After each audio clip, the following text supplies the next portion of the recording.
Hello, and welcome to Profiles and Issues, our new talk show that offers in-depth interviews with prominent people in the news from the world of politics and entertainment in Westchester County. Join us each month on Cablevision, Channel 75, Verizon Fios, Channel 34, or on your computer or iPhone on YouTube.com and www.greenbergny.com. Go to the left-hand green side of the website page and press Public Access TV on demand to view the broadcast right away. We want to make the program interactive with you, the audience, so please email us at profile.issue@yahoo.com. Let us know your opinion about the program and the issues presented. Our topic for this broadcast, the Edgemont Petition for incorporation to a village form of government. How will this petition, if approved, affect the residents of Edgemont, as well as the rest of Greenberg? Joining me to discuss this critical issue is my special guest, the town supervisor of Greenberg, Paul Feiner. Paul, thank you for coming on the show. Thank you for inviting me. Let's get right to it, because I know there are a lot of issues that you've had to handle with regard to this. Is the petition that you received valid, and will you approve it? Okay, well, by law, I have to schedule a public hearing, and the public hearing is going to be held on April 5th between 7:30 p.m. and whenever it's over at Anthony Veteran Park, the Multi-Purpose Center. And the state law requires me to ask anyone in the town if they object to the petition. I haven't received objections as of today. That's why we're having the public hearing, which is a requirement of the law. So after we hold the hearing and we evaluate whether or not there's objections and study whether the objections are legitimate, then we would decide whether or not the petition goes forward and there's a referendum. But it's too early right now. It's way too early, because I haven't heard any objections as of today, and I don't know if they met or did not meet the legal thresholds. Right, so at this point there's no legal action. Have you heard of any citizen groups that might be planning any legal action to a date to stop the incorporation process? I haven't heard of any legal actions, as of today. Again, the state law is very, very specific. You can't have a legal action against an incorporation petition just because you don't like the idea of incorporation. You have to, if there is a successful challenge it on the basis of law. So the boundaries of the district have to be in compliance. Yeah, I was going to ask you that, our next question. I noticed that when I attended the meeting in Hartsdale, there were a number of people from Edgemont who, for the first time, heard about this, who didn't really know what's going on. And I'm sure the rest of the town isn't sure either what their role is or what's going on. So could you describe the steps in the process of incorporation that the Edgemont residents must take? Well, first they have to get 20% or more of the people who are eligible to vote to sign a petition. And that's step one. Then I have to legally hold a hearing, and the hearing was set for April 5th. And there's a very short window that the state provides after you get the petitions when you have to certify it. Then I think I have like 5 or 10 days to decide whether or not it qualifies. And if I say it qualifies, a referendum would be held within 40 days. So a referendum could be held by the end of June. If it doesn't qualify, it would go to court, and then a judge would decide. And if a judge rules one way or the other, there could be appeals all the way up to the Court of Appeals. So if there is a successful, let's say I find that the petition did not meet the legal, requirements, then it could drag on for a number of months. But on the other hand, if there's a referendum, if I find that the petition met the criteria, then there'd be a referendum in June, and then I believe they would have a village, by next year. Now, can the residents of Greenburgh do anything about this, or are they just bystanders in the process? That's like an excellent, question. Now I know why you're the interviewer and have the program rather than me, because you come up with good questions. But basically, residents of Edgemont by law can vote. Residents of Hartsdale are impacted by, and the rest of unincorporated Greenburgh are impacted by incorporation, but they can't vote. The town, according to members of the Civic Association in Hartsdale that sponsored the meeting, we could lose $17.5 million a year. That's a lot of money. So a lot of services in unincorporated Greenburgh would either be cut, or there'd be a very, very big tax hike, which is unaffordable for many people. So it's really unfair that residents of communities that would be impacted by incorporation have no say. And I think the state law should Further change. down in our discussion, when we shift back to the Greenburgh residents, I want to ask you about that transition, but I want to stick to right now the Hartsdale Neighbors Association. They estimate that the average resident of Edgemont pays 16% of their tax bill to Greenburgh, and they say this accounts for 26% of Greenburgh's budget. If you were now speaking at a meeting of Edgemont residents, what case would you present to them to convince them to remain as a hamlet in the town of Greenburgh? Well, I feel that this incorporation is a lose, lose, lose. It's a lose for everybody. Want to clarify that? Because people in unincorporated Greenburgh are going to see significant declines in service, and people in or higher taxes, because if you lose $17.5 million, something's going to go. On the other hand, people in Edgemont are also losing a tremendous amount.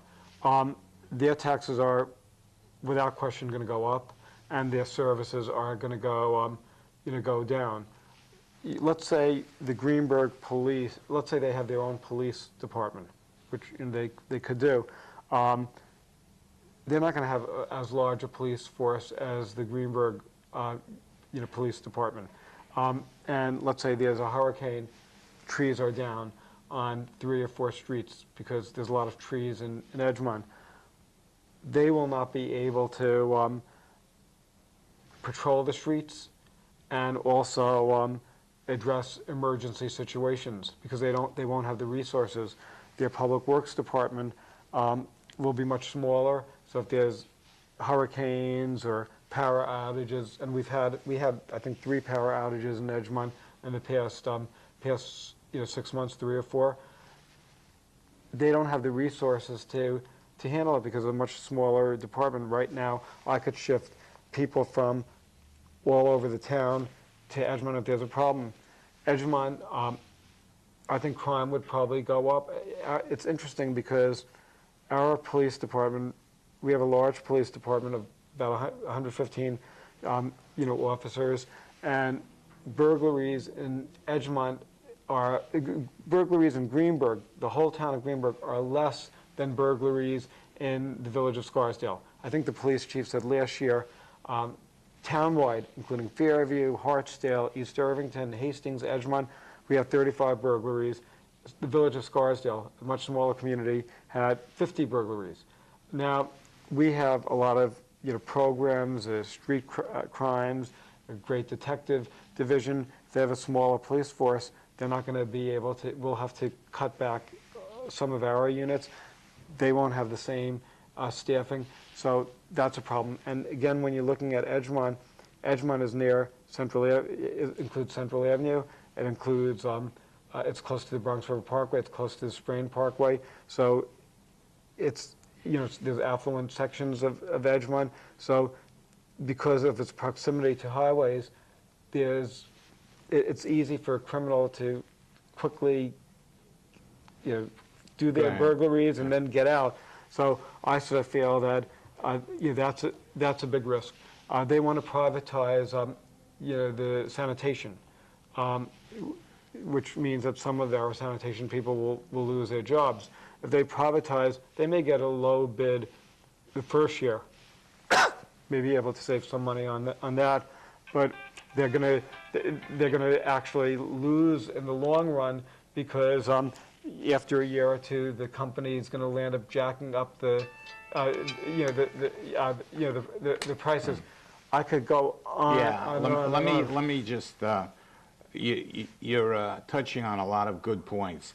I just want to keep it on the same keel. Here's where we're reaching some gray areas that I guess the residents of Edgemont are going to have to make a choice whether to believe you, or I'm sure you heard of it. I'm sure you heard of a gentleman, Jeff Sherwin, Right. who's a proponent of incorporation and a leader on the Edgemont Community Council.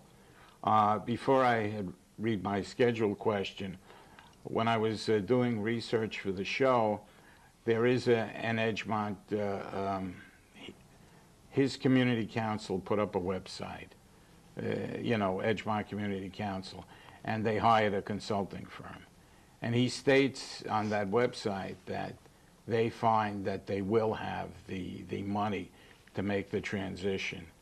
But I would assume, you're the expert on government, I'm not. When you have a transition, you have to have, like you said, you have to have a brand new police force.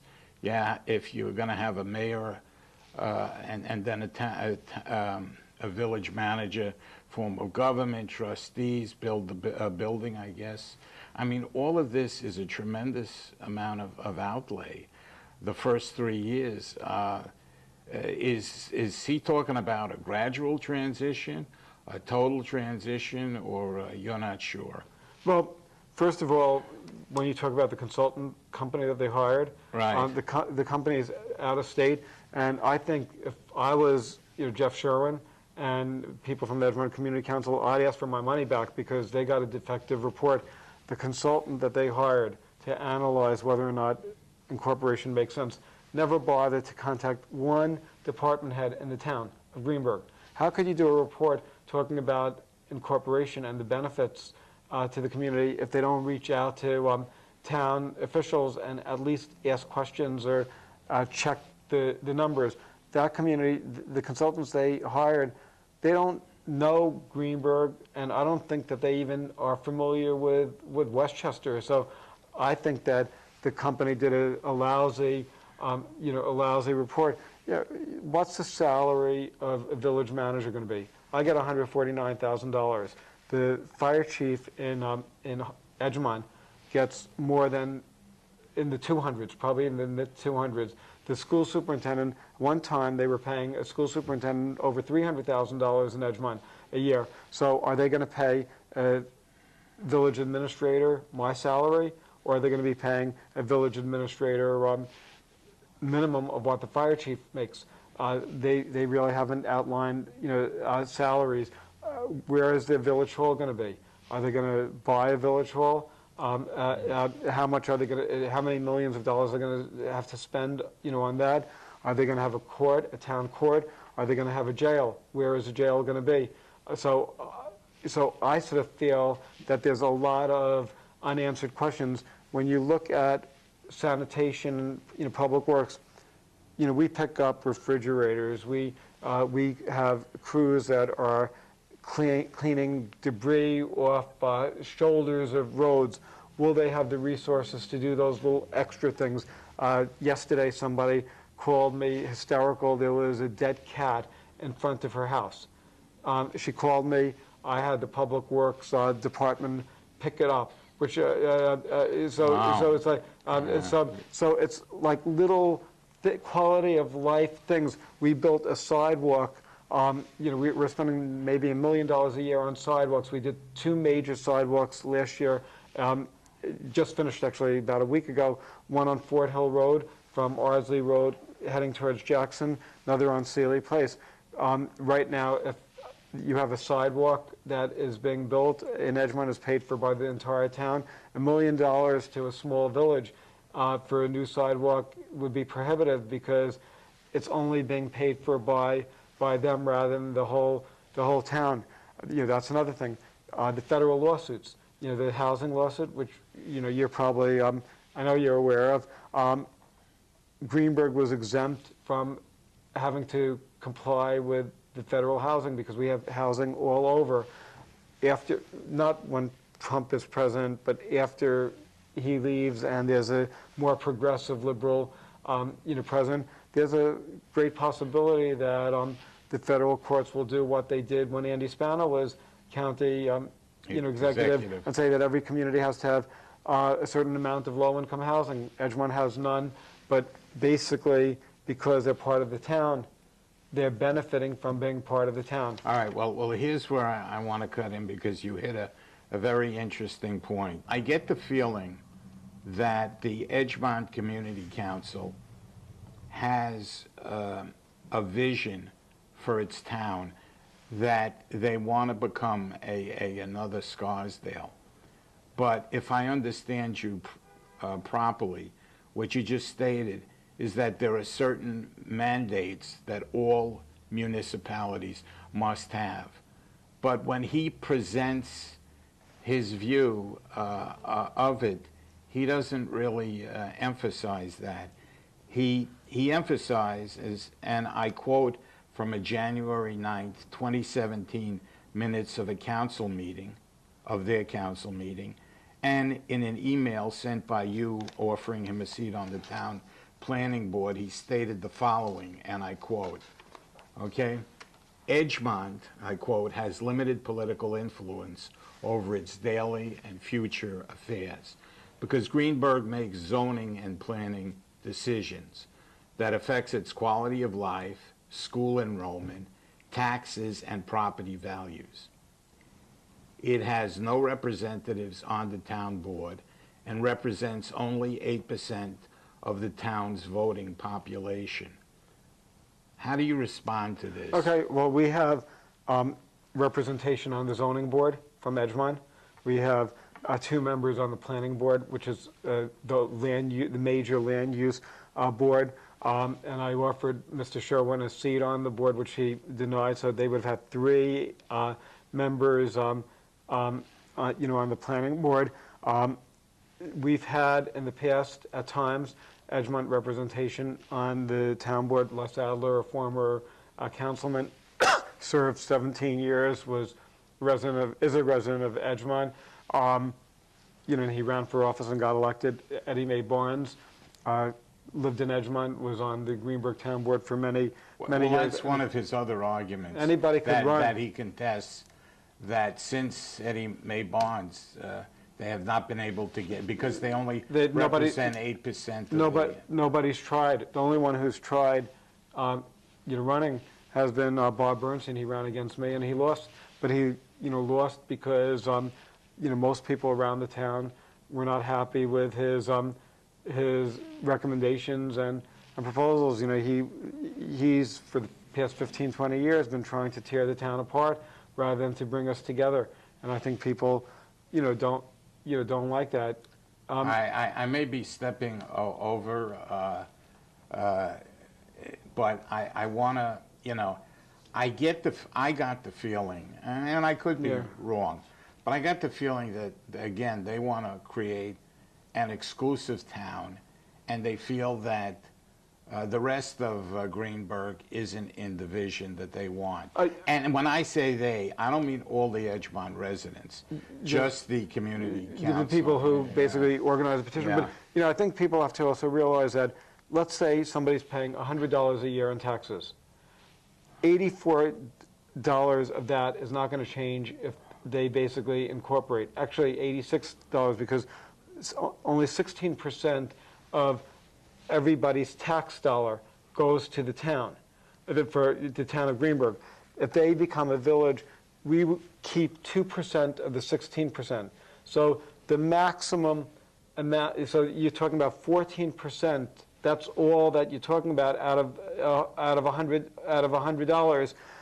Now, if they have no police, no sanitation, let's say they say, okay, everybody, you have to hire your own security guards, which they'll never do. You have to figure out a place to dump your own garbage, which they're not going to do. If it snows, we're going to have zero snow removal on our streets. The most they could save with zero services is 14%, which is nothing. How about one Edgemont resident told me confidentially, and we don't mention names like that in those situations. Like, for instance, you know, we have a beautiful pool and recreational They won't have facilities. that. And he says, well, we don't need it because I belong to a private beach club. Well, on the other hand, their kids may use the Edgemont camp, and they're not going to have access to the Edgemont camp anymore because of the Finneran law. They're a village, so they'll have no access to the Greenberg pool. I think what people have to look at is the fact that it's probably going to cost them a lot more, just creating another level of government. When there's been communities around the state that have incorporated, and now they're unincorporating because it doesn't work. The New York Times did an article just a few months ago about a community in Long Island that became a village, and now they decided that it didn't work out. So people have to realize their taxes are going to go up and their services are going to go down. What they will gain is they'll be able to say they're Edgemont, New York. So it's sort of a nationalism, type of thing. It makes them feel more elitist. But the other thing they'll be able to gain is total control over their zoning. But my personal feeling is, at the end of the day, a village of Edgemont and the town of Greenberg probably would make pretty close to the same decisions. In fact, I actually think that if they become a village, there would be more development than if they don't, because right now they show a lot of people in Edgemont, whenever there's a proposal, they're always against everything. But when they have a tax base, they won't be. They want to, they're very proud of their school system. The school system is great. I understand a couple of years it was voted #1 over Scarsdale, etc. But they also, as a result, want to keep their school enrollment low. And I understand why you wanted, the Central Avenue part has a lot of commercial activity, and that's where your tax revenue is. And they're concerned about the fact that if you have more population around that area, that it may affect the school system. We haven't taken any action to increase the number of apartments on Central Avenue. The last apartment that was approved was probably 20 years ago in back of Venetian Delight. So there's been no effort by the town to hurt the school district. In fact, I'm going to have to move you along because we're short on time. A couple of other things. He says real estate and zoning decisions should be made only by Edgemont because their residents understand the needs. And one of the things he's against is spot zoning, because at times it's at odds with the town's master plan. How do you respond to that? That's why we have made an effort to reach out to people in Edgemont and have them on our zoning and planning boards. We want to be responsive to Edgemont concerns. So I don't believe that. Are you talking now to any residents of Edgemont besides this community council to get them more involved in the town? We're going to be having a meeting in the community on March 29th. Go ahead, and say it in front of the camera. We're trying to reach out to residents and invite them to be part of our decision-making process. It's going to be almost like a course on the 29th from 7 to 8:30 at the Greenberg Library. And the goal is to say, if you want to get involved, we want you to get involved. We want to appoint you to committees. And we have a lot of Edgemont people on different committees. Madeline O'Shea, who is the former head of the Edgemont Community Council, is the head of our historic landmark committee. She was a member of the comprehensive plan committee. Just, what's that date again? Edgemont? April 29th. March 29th, I'm sorry. March 29th, and where is it again? Greenberg Library at 7:30. Okay, next, decline in infrastructure. He complains that Edgemont needs new sidewalks. 30 seconds. We have been building more sidewalks. We built 2 major sidewalks in Edgemont last year. We're going to be building more every year. All right, he also tries to say that rise in taxes due to reassessment from the town of Greenberg from 24 to 26% for the same level of town service, and he's implying that if they switch to a village manager, that they would get more for their money.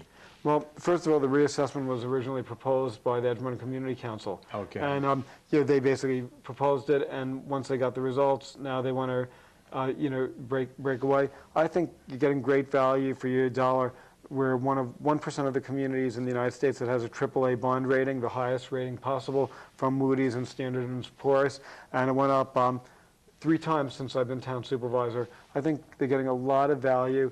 They get almost instantaneous responses every time they have complaints. If they call me at 11 o'clock at night, 1 in the morning, or email me, they usually get a response in 5 minutes. Okay. And just quickly, about 30 seconds, just sum up the effects of this incorporation on the rest of the residents of Greenberg. Well, it's obviously going to be very negative for the rest of unincorporated Greenberg. We're forming a task force that's going to come up with contingency plans.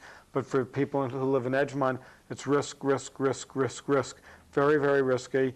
They're going to get higher taxes, lower services, and I believe their property values are going to be impacted, because if the crime goes up and if services deteriorate, why would people want to move to Edgemont? So I hope that people in Edgemont are going to think very carefully before they make their decision. Thank you, Paul, for coming on, and please come back. Don't forget to email us at profile.issue@yahoo.com. Again, that's profile, PROFILE.issue, ISSUE, @yahoo.com. We want to have an interactive show with you, and we want to know your opinions and what you think. Check the credits at the end of the program.